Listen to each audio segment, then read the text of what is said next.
자, 오늘 여러분 설교 제목을 같이 한번 읽겠습니다. 시작. 순종에 숨겨진 두 가지 핵심 가치. 여러분 아마 집에서 댁에서 강아지나 고양이, 우리 애완견이나 우리 동물들을 키우시는 분이 요즘은 더 옛날보다 많아진 것 같습니다. 요즘은 반려동물이라고 하지 않습니까? 저도 옛날에 시골에서 목회할 때는 오랫동안 우리 강아지를 키웠던 경험이 있습니다. 그 강아지가 실제로 얼마나 잘 훈련되고 거의 반려동물처럼 살면서 애착을 가지고 그렇게 같이 있었던 적이 있는데요. 요즘은 그래서 이런 프로도 많이 있는 것 같아요. 여러분 TV 프로를 한번 봤더니 그 프로 제목이 개는 훌륭하다 라고 하는 제목이더라고요. 그 내용이 뭔가 해서 이제 보면서 조금은 의아했어요. 개는 훌륭하다. 보통 이 훌륭하다라는 단어를 개한테 쓰진 않잖아요. 근데 이 말에 어떤 좀 숨겨진 어떤 그런 표현, 개는 훌륭한데 그러면 주인은 그렇지 않단 말인가? 이런 좀 뉘앙스도 있고요. 또 원래 개는 훌륭한데 지금 이 개가 문제가 있다라는 식의 이제 좀 전제가 되는 것 아닙니까? 실제로 TV를 이제 봤더니 그 말대로 이 강아지가 집에 있는데 이게 문제가 좀 심각한 거예요. 주인을 물거나 아니면 집안을 마음대로 그냥 해치거나 아니면 손님들이 오면 대화가 안 될 정도로 계속 우는 짖는 이런 일이 있으니까 이 견주의 요청으로 전문가가 그 집에 투입돼서 이 개의 이제 원래 모습, 그야말로 훌륭한 개의 모습으로 이 전환되는 게 이 프로더라고요. 근데 가만 내용을 보니까요, 대부분이 개에게 문제가 있는 것이 아니라 견주에게 문제가 있는 것을 발견하게 되더라라는 내용입니다. 그래서 이 프로가 또 왜 인기가 있을까? 여러분 프로 보신 분 있겠지만 왜 프로가 인기가 있을까요? 이 프로가 이 설정은 개와 주인으로 되어 있지만 이 적용은 사람과의 관계로 적용이 되더라는 거예요. 이게 설정은 개하고 주인이 나오는 것 같지만 그 내용을 보면서 사람하고 사이도 별 다르지 않구나. 그 난폭했던 개가 어떻게 저렇게 온순해지고 그렇게 불행했던 가정이 그 개가 정말 반려견이 되는 모습을 보면서 주인조차도 깜짝 놀라는 모습을 보면서 사람들은 우리의 관계를 보는 거예요. 왜 이렇게 우리는 지금 불행하지? 왜 우리는 이렇게 싸우고 다투고 있지? 아니 개도 저렇게 되는데 라고 하는 메시지가 일종의 이제 드러난다고 할 수 있습니다.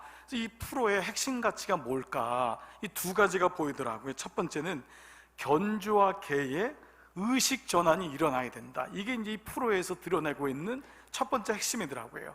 의식의 전환이 일어나지 않고는 절대 행복해질 수 없다는 거예요. 주인도 개에 대한 의식의 변화가 일어나야 되고 개도 마찬가지입니다. 근데 그 핵심적인 가치가 뭐냐 하면 주인은 주인이고 개는 개다. 이게 여러분 개를 차별하는 것이 아니라 주인은 주인의 역할을 해야 되고 개는 개로서의 행복을 느껴야 되는데 이것이 바뀌어 있기 때문에 그 비싼 강아지를 데리고 사는데 너무 집이 행복하지 않은 거예요. 두 번째는요, 이 개는 개고 주인은 주인이다라고 하는 의식의 전환이 개와 주인에게 바로 훈련의 필요가 있다. 이것이 반복적으로 메시지가 전달이 돼야지만이 이것이 지속된다는 것입니다. 자, 여러분 집에서 한번 강아지를 기르셨던 경험이 있는 분은 이 강아지라는 것이 얼마나 기르기 어려운 걸 알게 됩니다. 그러나 이것이 잘만 길러지고 이게 정말 반려가 되면은 그때부터는 사람보다 낫다라고 할 정도의 친근감을 가지고 오게 되죠. 자, 그래서 이 훈련이 뭐냐라고 물었더니요, 개로 하여금 자신과 주인의 생각이 일치하도록 되도록 생각하게 하는 것을 반복시킨다라는 거예요. 훈련이 뭐냐 했더니 개로 하여금 자신과 주인의 생각이 일치되는 것을 생각하는 것, 그걸 반복하게 하는 거예요. 개에게 무엇이 주인에게 자기가 기쁨이 되는지를 생각하게 해서 그 동기부여를 만들어서 그것을 반복시키는 것이 훈련이다. 한 견주가요, 나는 훈련시키는 게 너무 어렵습니다 라고 했더니 아주 중요한 포인트를 얘기했어요. 걱정하지 마세요. 개는 주인과의 좋은 관계를 위해 태어났기에 개는 무엇이 행복한 것인지를 이미 알고 있습니다. 개는 주인과의 좋은 관계를 위해 태어났기 때문에 개는 무엇이 행복한 것을 이미 알고 있다는 거예요. 그래서 그것을 훈련을 통해서 알려주면 됩니다 라고 하는 이 메시지였어요. 제가 여기 굉장히 은혜를 받았습니다. 그래서 오늘 여러분, 목사는 그냥 이게 말씀으로 연결이 늘 은혜를 받잖아요.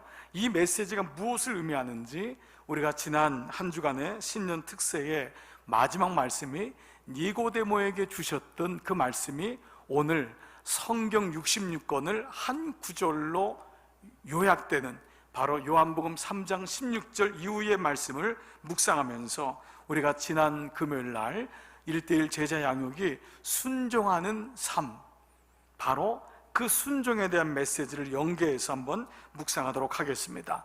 자, 두 가지 핵심 가치가 강아지를 기르면서도 첫 번째는 인식의 전환이었고 두 번째는 훈련의 필요라고 말씀을 드렸습니다. 그러나 이것이 과연 거기에만 있는 것일까요? 그 사람들이 새롭게 발견한 걸 것일까요? 그렇지 않다는 거예요. 자, 오늘 우리가 먼저 순종이란 단어를 한번 생각해 보겠습니다. 이 순종은 하나님이 주신 은혜에 대해서 하나님의 자녀들이 비추고 결단하는 일종의 의지적인 결단이라고 할 수 있겠죠. 그렇죠? 하나님이 은혜를 주셨으니까, 예를 들면 자녀가 부모가 이렇게 길러줬으니까 내가 부모에 대한 내 사랑을, 효를 의지적으로 결단한다. 이것이 효라면은 순종도 내가 하나님의 자녀로 하나님의 은혜에 대한 의지적인 결단, 반응을 순종이라고 할 수 있을 것입니다. 그런데 이 순종은 그렇게 의지적인 결단만으로 되는 것이 아님을 알게 됩니다. 만약에 순종이 혀를 깨물고 그래 결단해야지, 이를 악물고 해서 된다면은 이 순종을 못할 사람이 사실 어디 있겠어요? 어느 정도는 하지 않겠어요? 그런데 이 순종의 근본적인 역할, 이 순종에 근본적으로 연결되어 있는 것은 의지가 아닌 성령님이라는 거예요. 성령님과 순종이 먼저 연결되었음을 알아야지만이 순종을 어떻게 하는지에 대한 길이 보인다는 것이죠. 자, 우리는 요한복음 1장 32절, 우리 특세의 두 번째 날 성령이 비둘기같이 하늘로부터 라는 제목의 말씀을 묵상했어요. 요한복음 1장 32절, 예수님이 세례 받을 때 어떻게 받으셨냐? 같이 한번 읽어볼게요. 시작. 비둘기같이 하늘로부터 내려와서 그 위에 머물렀더라. 자, 제가 다시 읽을게요. 성령이 비둘기같이 하늘로부터 내려와서 그 위에 머물렀더라. 자, 무엇이요? 성령이 비둘기같이 하늘로부터 내려와서 예수님 위에 임한 것이 예수님의 공생의 사역의 시작이었어요. 요한복음은 예수님의 탄생에 대한 말씀이 없어요. 예수님이 광야에 가서 그 말씀도 안 나와요. 오직 첫 번째 예수님에 대한 기사가 뭐냐 하면 성령이 비둘기같이 하늘로부터 내려와 그 위에 임하더라가 예수님 사역의 시작이라는 거예요. 자, 그런데 성령이 임하니까 어땠냐? 그분이 사역이 시작됐어요. 성령이 임하니까 우리가 잘 알고 있듯이 그분이 성령에 이끌려서 40일 동안 광야로 가는 장면이 나와요. 누가복음 4장 1절, 예수께서 성령의 충만함을 입어 요단강에서 돌아오사 광야에서 40일 동안 성령에게 이끌리시며, 여러분 이 말씀을 가만히 읽어보면 어떤 느낌이 들죠? 예수님을 광야로 인도한 것도 성령이셨어요. 광야는 가고 싶지 않은 곳이잖아요. 근데 이 말씀을 보면 예수님은 광야로 가는 것조차 어려운 게 없었던 것 같아요. 왜냐하면 그 단초가 성령이, 예수님에게 성령의 충만함이 임하여서 그가 충만함을 입어서 광야로 가셨는데 그것이 성령의 이끌림을 받았다라는 거예요. 마치 예수님에게는 이 성령의 이끌림을 받는 것이 순종과 연결되어서 순종이 어렵지 않다는 거예요. 자, 우리가 가지고 있는 전제적인 생각이 있어요. 많은 분들이 이런 말 합니다. 순종이 어려워요. 여러분 어떻게 생각하십니까? 많은 사람이 주님 순종이 어려워요. 내가 거기까지는 하겠는데 그 다음은 어려워요. 많은 사람들 잠재적인 의식 속에서 생각하는 것이 순종은 어려운 거다 라고 하는 마음이 있어요. 일제에 나왔던 책 중에 공부가 가장 쉬웠어요 라고 하는 책이 있었습니다. 막노동으로 일하던 25살짜리 청년이 어느 날 공부에 눈을 뜨면서 이 막노동보다 쉬운 게 없을까 했더니 공부가 훨씬 쉽더라는 거예요. 매일 종일 일을 해야 하는 그 사람에겐 공부하는 시간이 쉬는 시간이었어요. 그러고 보니까 공부에 길이 있구나, 공부하다 보니까 공부가 어려운 게 아니구나.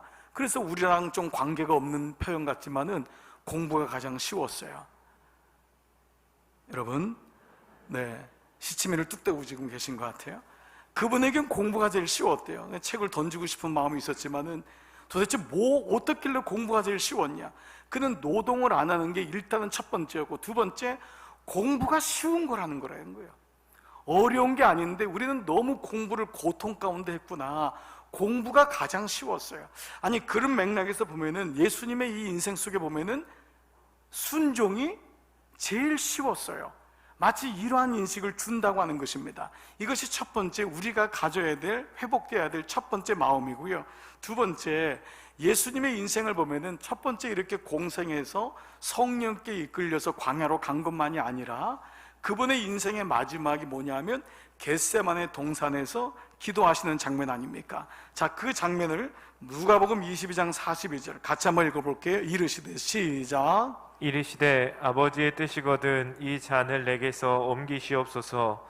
그러나 내 원대로 마시옵고 아버지의 원대로 되기를 원하나이다. 자, 아버지의 원대로 내가 순종하기를 원한다는 거잖아요. 자, 그런데 그 다음 구절이 뭐가 이어지냐면 예수께서 힘쓰고 애써, 이게 사실은 원어는 두 단어예요. 힘쓰고 애쓰는 게 한 단어고, 그 다음에 두 번째는 더욱 간절히 기도하시니, 그 다음에 땀이 땅에 떨어지는 핏방울처럼 되었더라. 자, 예수님의 순종이 어떻게 이어지고 마무리가 되느냐?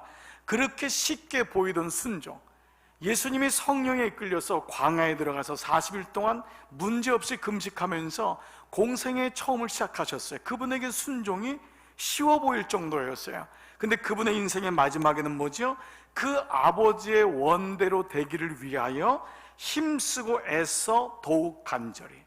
근데 여기 힘쓰고 애쓰라는 단어는 한 단어입니다. 워낙은 한 단어인데 이 시제가 뭐냐면 존재 완료형이에요. 이 말은 뭐냐면 그의 존재가 힘쓰고 애쓴다는 거예요.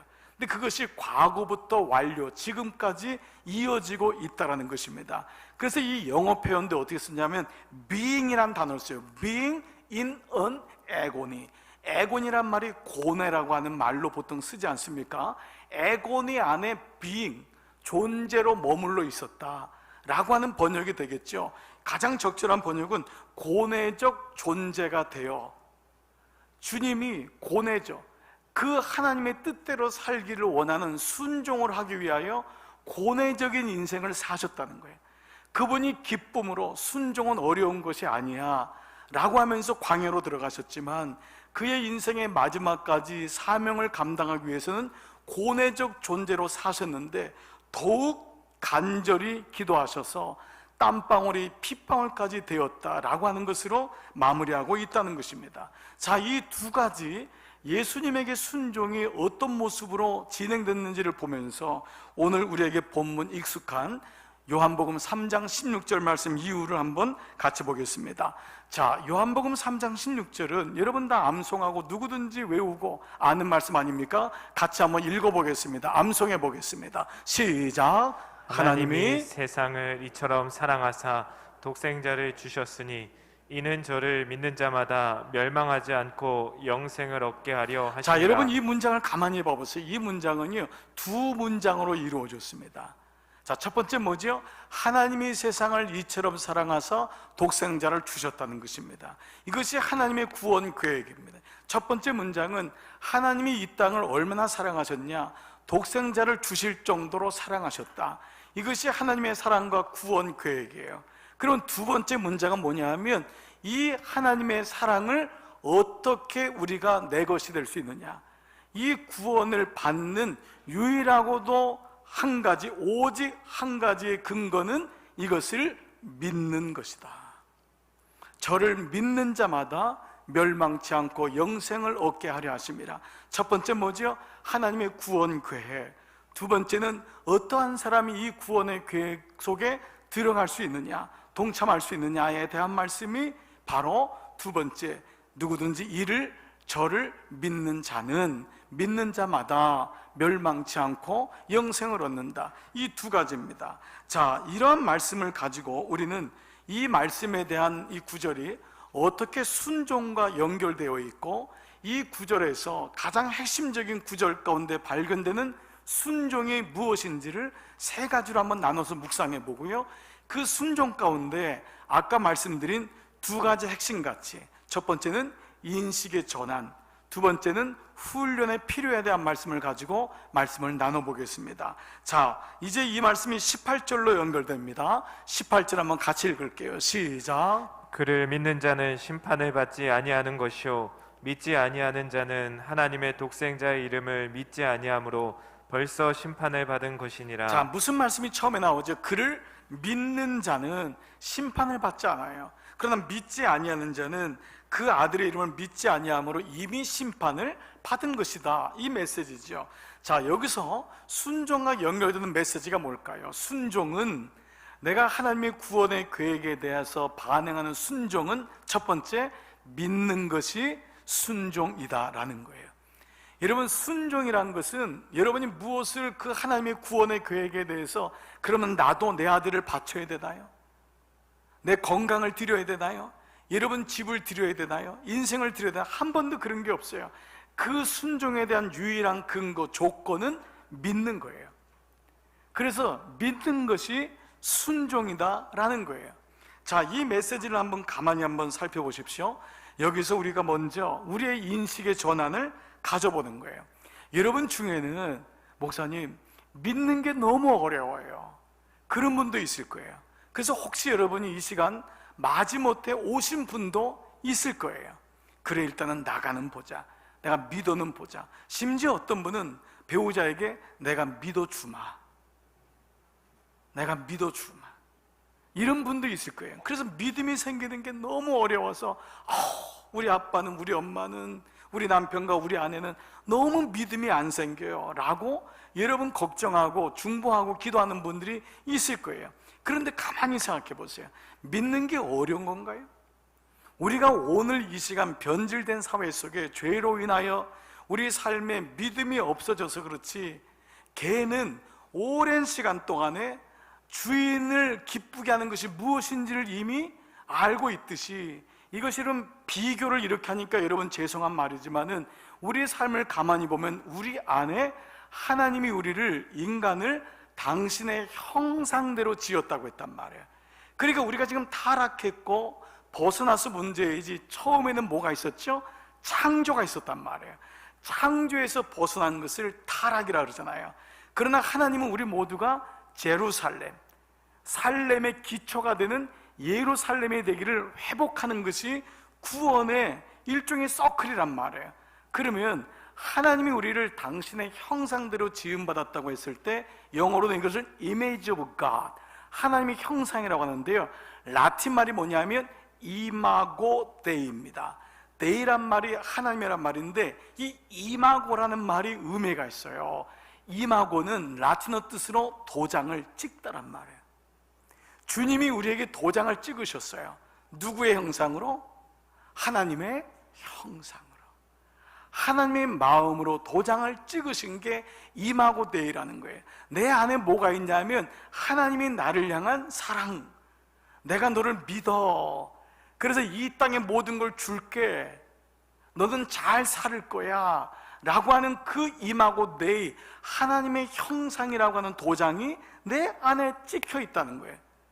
그런데 우리 안에 이 땅에 살다 보니까 사람에게 배반당하고 상처 입고 세상이 나를 버리는 것 같고, 그러다 보니까 늘 우리는 뭐죠? 돌다리도 두들겨 가게 되고, 마치 의심하는 사람이 세상을 잘 사는 것 같은 그러한 마음을 가질 때가 많이 있다는 거예요. 역으로 말하면은요, 인생이 어렵고 힘든 이유, 여러분의 인생이 어려운 이유는요, 믿지 못하기 때문에. 여러분 이 말씀을 가만히 잘 생각해 보세요.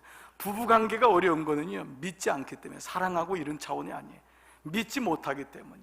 자녀와 부모의 관계 금이 가는 이유는 어느 날 자녀가 부모를 믿지 못하고 부모도 더 이상 자녀를 믿지 않기로 결심했어요. 우리 인생을 가만히 보면은요, 믿는 것이 더 이상 어렵지 않다는 것을 알게 돼요. 이게 내 의지가 아니에요. 내가 예수님께 가면서, 여러분 깜짝 놀라질 않나요? 저는 어느 날 제가 목사면서도 예배를 드리고 예수님 믿는 게 너무 놀라워요. 우리 집안적인 배경으로는 믿음이 생기는 게 너무 어려워요. 그런데 어느 날 제가 예수님을 믿고 있더라고요. 예수님을 믿는데 그 믿음이 사람한테도 가더라고요. 목사님, 그 사람한테 뒤통수 당해요, 속아요. 그런데도 믿고 싶어요. 믿어지더라고요. 이게 제 의지가 아니더라고요. 하나님의 은혜의 빛이 들어오면서 제 삶에 인식의 변화가 생긴 거예요. 저는 의심이 많은 사람이에요. 도마 같은 사람이에요. 저는 언제든지 베드로 같이 주님을 배반할 수 있는 사람이에요. 그런데 어느 날 그 예수님의 빛이, 성령님이 내 안에 오면서 자꾸 믿어지는 거예요. 믿고 싶어져요. 그리고 그 믿음이 흔들리질 않아요. 웬만하면 흔들릴 텐데, 이 정도 고난받으면 흔들릴 텐데 그게 안 흔들려요. 그 마음속에 제 믿음이 회복되고 있는 것을 보는 거예요. 제 인생 속에 결심을 했어요. 이 믿는 것이 행복한 것이구나. 부부 사이에 믿음이 있다는 게 이렇게 행복한 것이구나. 그 믿음에 대한 확신이 오기 시작했어요. 그래서 그 믿음을 제가 죽기까지, 하나님 앞에 가기까지 분명히 붙잡기 위해서 제가 반복적으로 연습하기 시작했어요. 그것이 훈련이에요. 자, 예수님이 이렇게 세례를 받았던 장면을요, 마가복음 1장 10절에서 이렇게 말해요. 곧 물에서 올라오실새 하늘이 갈라짐과 성령이 비둘기같이 자기에게 내려오심을 보시더니 하늘로서 소리가 나기를, 다 같이요, 시작. 너는 내 사랑하는 아들이라, 내가 너를 기뻐하노라. 예수님이 하나님으로부터 받은 첫 번째 음성이 이 음성이에요. 너는 내 사랑하는 아들이야. 내가 너를 기뻐해. 예수님은 이 말씀을 들으면서 삶의 인식을 바꾸셨던 것 같아요. 예수님은 어머니 홀로 있는 편모스라에서 나신, 가정적으로 아픔이 있는 분이에요. 그분의 고향 나사렛은 저주받은 곳이에요. 어떤 사람도 나사렛에서 무슨 선한 것이 있겠느냐, 그런 태생적인, 그런 고향적인 아픔, 자란 환경의 아픔이 있었어요. 그런데 예수님의 삶을 순종이 어렵지 않게 됐던 것은 바로 이 메시지, 너는 내 사랑하는 아들이야, 내가 너를 기뻐해. 이 음성을 들으면서 예수님의 인식의 변화가 생겼을 거예요. 나는 이런 존재구나. 나는 원래 사랑받는 존재구나. 나는 원래 하나님께로부터 은총을 받은 존재구나. 감사해요. 깨닫지 못했었는데 내가 얼마나 사랑받는 존재인 것을, 귀한 존재인 것을 우리가 다 이걸 모르고 사는 거예요. 왜요? 세상 속에서 주는 음성들은 너는 사랑받지 못하거든. 너는 깨진 존재야. 너는 버림받은 존재야. 니까짓 게 뭘 해? 그걸 가지고 늘 어른이 돼서도 어린 아이가 돼서 옷을 움켜잡고 있는 거잖아요. 누가 뭐라고 하면 벌컥 화를 내는 게 뭐예요? 내 정체가 들킨 것 같거든.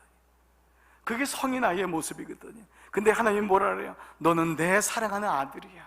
내가 기뻐하는 자야. 이것이 첫 번째 예수님에게 말씀하셨던 하나님의 음성이었어요. 그리고 예수님은 그 음성을 붙잡았어요.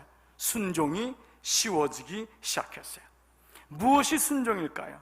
믿는 것이 순종이에요. 그게 믿어지는 거예요. 믿어지는 것. 여러분, 이미 여러분 안에 이 순종이 있어요. 여러분이 이거를 못 발견해서 그래요. 여러분은 워낙 순종을 좋아하고 순종이 내 안에 있는 분이에요. 그러나 이것을 깨닫지 못하니까 자꾸 역행하는 거예요. 순천자, 천지의 명, 명천, 그 하나님의 하늘의 이치를 아는 자는 순천자라 그랬잖아요. 그는 순천자 존, 순천자는 존재할 것이요 역행자는 망, 역행자 망이라 그랬잖아요.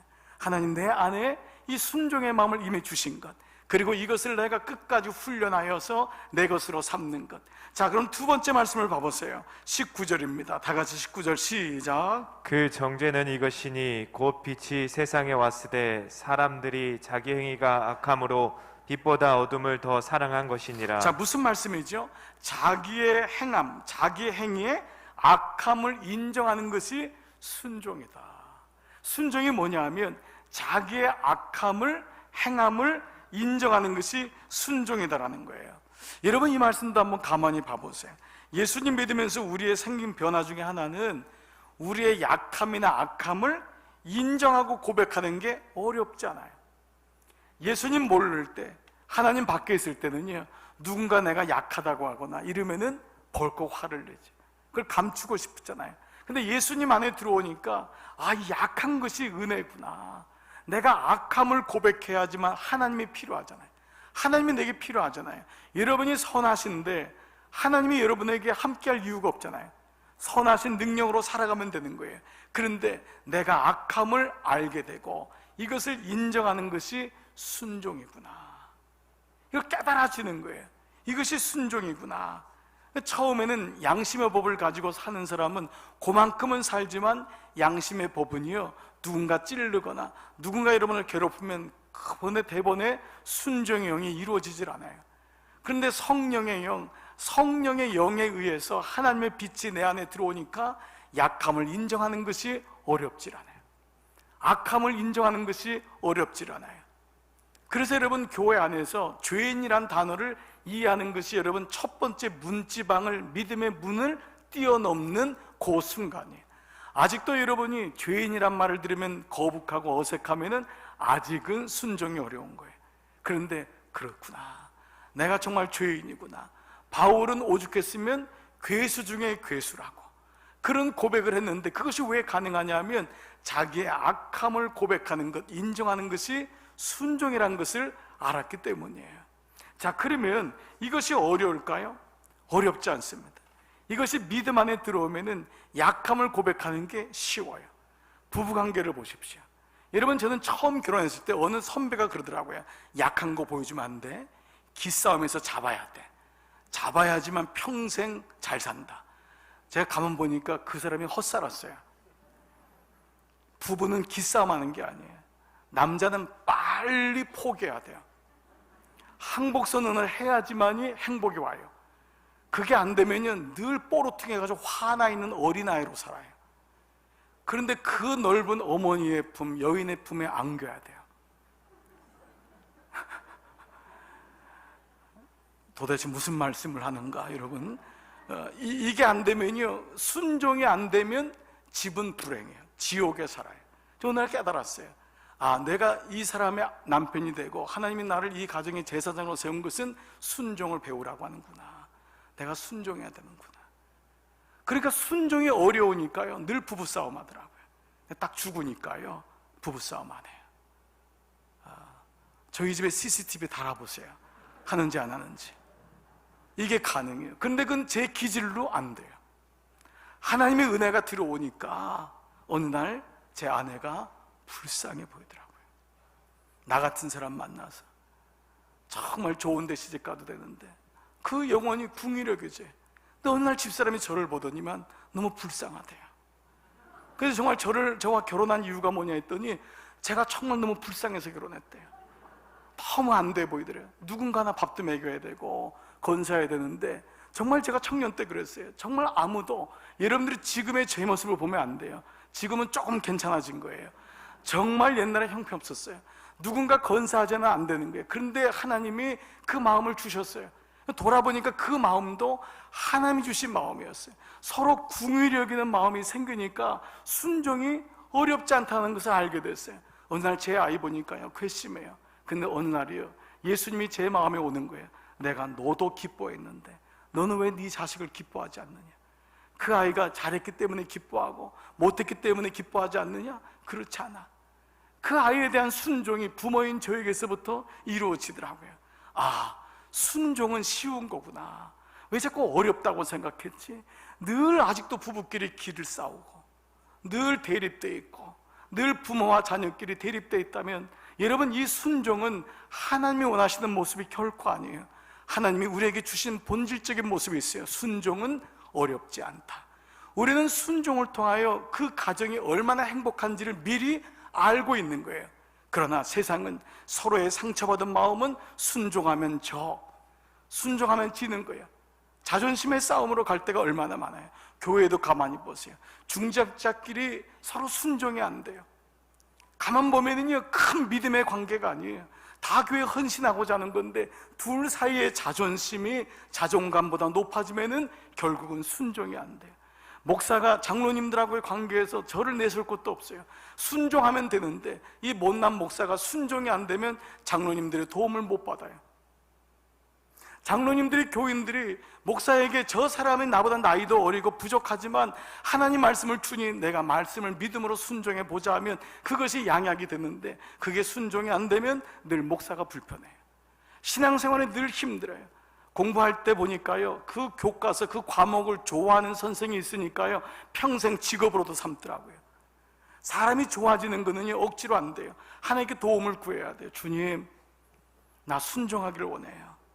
그 마음이 우리 안에 깔려 있는 거예요. 자, 그런데 예수님이요, 제자들에게 하신 말씀을 한번 묵상해 보세요. 마태복음 10장 24절, 이에 예수께서 제자들에게 이르시되 누구든지 나를 따라오려거든 자기를 부인하고 자기 십자가를 지고 나를 따라라. 이 말씀이 처음에는요, 너무 좀 억울한 마음이 들었어요. 이렇게 자기를 부인하고 자기 하나님의 예수님의 십자가를 져야지만이 되는 건가? 그런데 갑자기 이 말씀을 보니까요, 예수님이 이것이 불가능하다면 우리에게 주실 이유가 없다는 거예요. 이것이 어렵지 않다는 것을 주님 말씀하시고 순종만 하면 이 안에 믿음의 비밀이 있다는 건 그 말씀이 보이기 시작한 거예요. 그렇구나. 자기를 부인하고 십자가를 따르는 것, 십자가를 지는 것 어렵게 보일 수 있지만, 그러나 의식의 전환을 한번 가져보자면 이거 어려운 게 아니야. 여기에 분명히 하나님의 행복이 있어.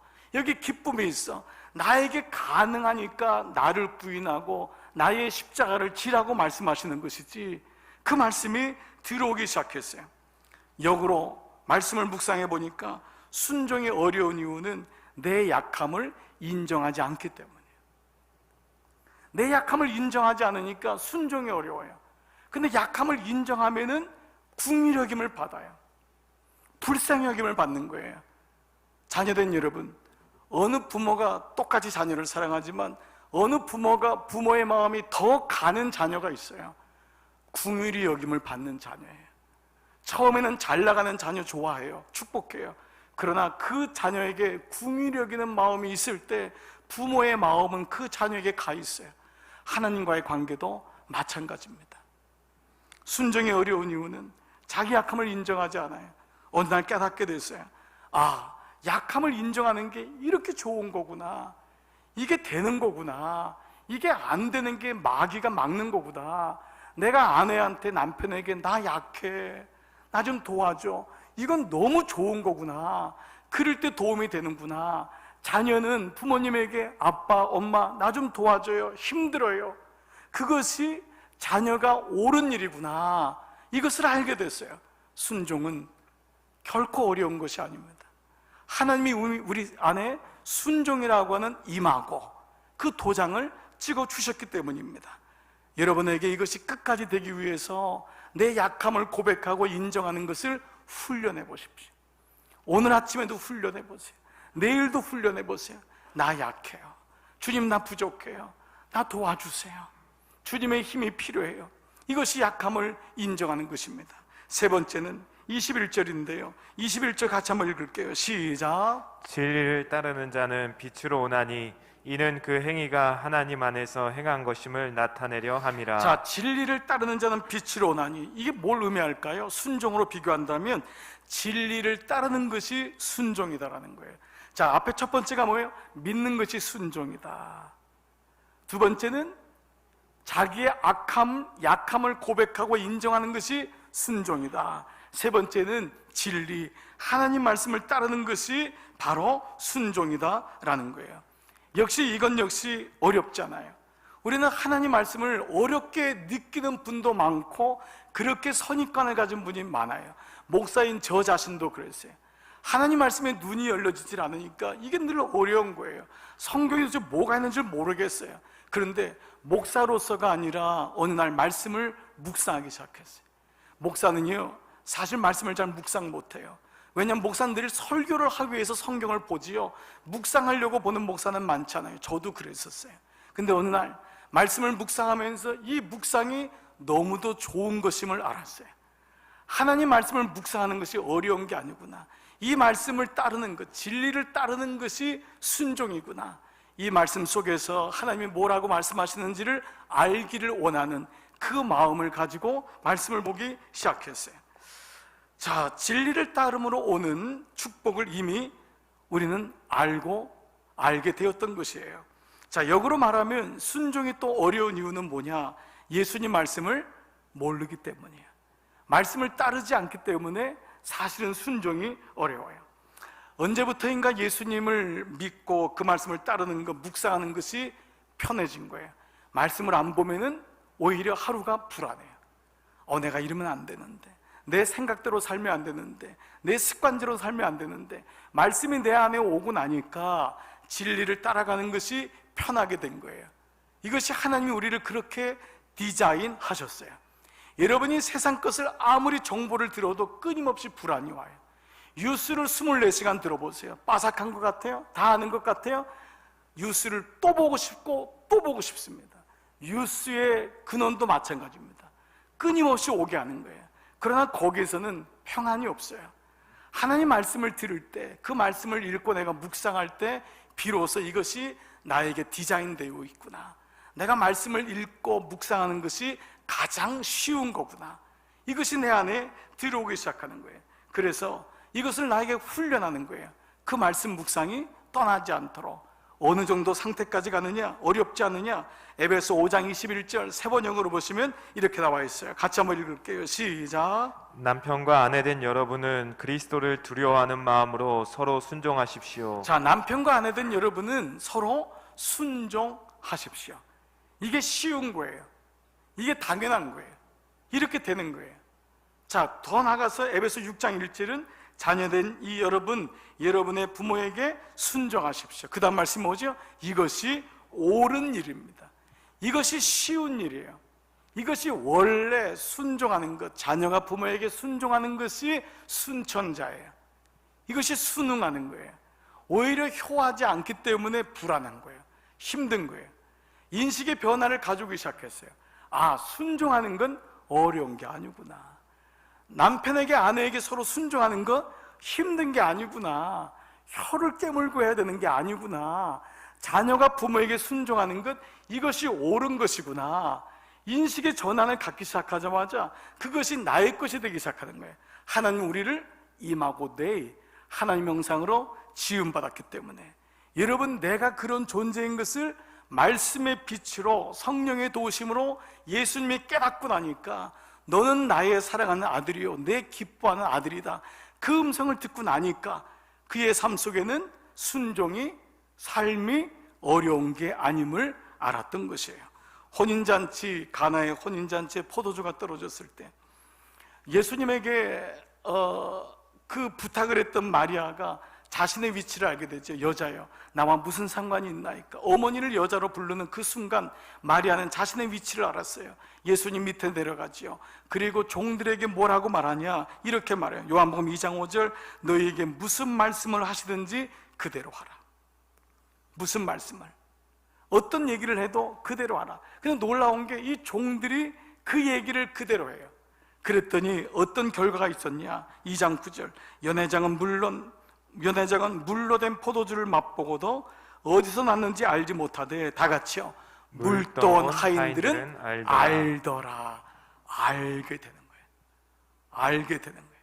그 말씀에 순종할 때 그들은 이것이 어디로부터 왔는지를 알게 되고, 이 종들의 이후의 인생은 어떻게 됐을지 짐작이 가지 않습니까? 그렇습니다. 우리는 오늘 말씀을 통해 우리를 향한 하나님의 사랑과 그 구원의 계획에 대한 반응, 순종이 세 가지의 모습으로 나오는데, 믿는 것이 순종이다. 근데 어느 날 이것이 믿어져요. 내 안에 믿음이 있어요. 야, 내가 이렇게 믿음이 있구나. 깜짝 놀라요. 여러분 안에 믿음이 없는 게 아니에요. 믿음이 있어요. 하나님이 이미 우리에게 그 믿음을 주신 거예요. 근데 어렵다고 생각하니까 못 믿는 거예요. 이것이 믿어지는 것. 첫 번째, 믿는 것이 순종이에요. 두 번째, 내 악함, 자기의 행위의 악함을 인정하는 것, 고백하는 것. 내 약함을 고백하는 것이 순종이에요. 그럴 때 이것이 어려운 것이 아니에요. 여러분, 도움을 구하세요. 도움을 구하세요. 나 약해요. 강한 척 하지 마세요. 괜찮은 척, 아무 일도 없는 척. 그게 믿음이 아닙니다. 순종은 뭐냐? 약함을 고백하는 거예요. 아파요, 힘들어요.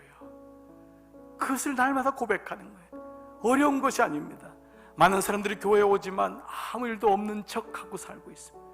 그것이 습관돼서 하나님 앞에서도 그렇게 살고요, 사람 앞에서도 그렇게 삽니다. 사람은요, 아프면 아프다고 해야 돼요. 힘들면 힘들다고, 내가 악하고 잘못했으면 잘못했다고 해야 돼요. 근데 그 순종을 통하여 이것이 어려운 것이 아니고 오히려 하나님께로 가는 축복임을 깨닫게 돼요. 세 번째, 진리를 따르는 것이 순종임을 말씀을 드렸어요. 하나님 말씀을 늘 같이 하고 그 말씀을 묵상하고 그 하나님 말씀을 따라가는 것, 이것이 순종임을. 여기 두 가지 중요한 핵심 가치. 첫 번째, 인식의 전환을 갖자는 거예요. 꼭 여러분 이 마음을 가지세요. 여러분은 하나님의 형상으로 지음받은 사람이에요. 나는 순종하려고 태어난 사람이에요. 나는 예배 드리려고 태어난 사람이고, 내가는 믿음이 있구나. 이것이 편하구나. 순종이 편해요. 저는, 여러분도 그럴 것 같아요. 전 순종이 편해요. 누구하고 붙들리거나 부닥치면요, 너무 어려워요. 너무 힘들어요. 하나님과 기도가 안 돼요. 예배가 안 돼요. 그때마다 깨닫는, 하나님 나를 이렇게 만드셨구나. 전 부부싸움하면 예배가 안 돼요. 아이고 힘들면 기도가 안 돼요. 그때마다 저를 알아요. 이렇게 하나님 나를 지은 거 아니구나. 순종하라고 나를 지었구나. 그 은혜가 여러분 가운데 있음을 기억하세요. 그리고 그 순종이 여러분의 삶을 끝까지 지배하도록 훈련을 받으십시오. 고백하십시오. 주님께서 그렇게 하신 것처럼 그 삶을 사신다면은 우리는 이 순종의 놀라운 은혜를 경험하게 될 줄 믿습니다. 여러분 가운데 하나님의 은총이 함께 하시기를 축복합니다. 아멘. 시간 다 자리에서만 일어나시겠습니다. 여러분 성경 다 닫으시고 자리에서 일어나셔서 오늘 우리 마지막 찬양 고백하고 오늘 예배를 마치겠습니다. 당신의 그 섬김이 천국에서 해같이 빛나리. 당신의 그 섬김이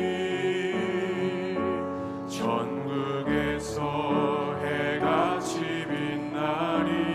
당신의 그 겸손이 천국에서 해같이 빛나리. 당신의 그 믿음이 천국에서 해같이 빛나리. 당신의 그 헌신이 천국에서 해같이 빛나리. 주님이 기억하시면 기억하리. 예수님 사랑으로 가득 찬 모습, 천사들은 말하는 아름다운 그 모습, 천국에서 해같이 빛나리. 기도하겠습니다. 아버지, 내 안에 하나님의 섬김을 주심을 감사합니다.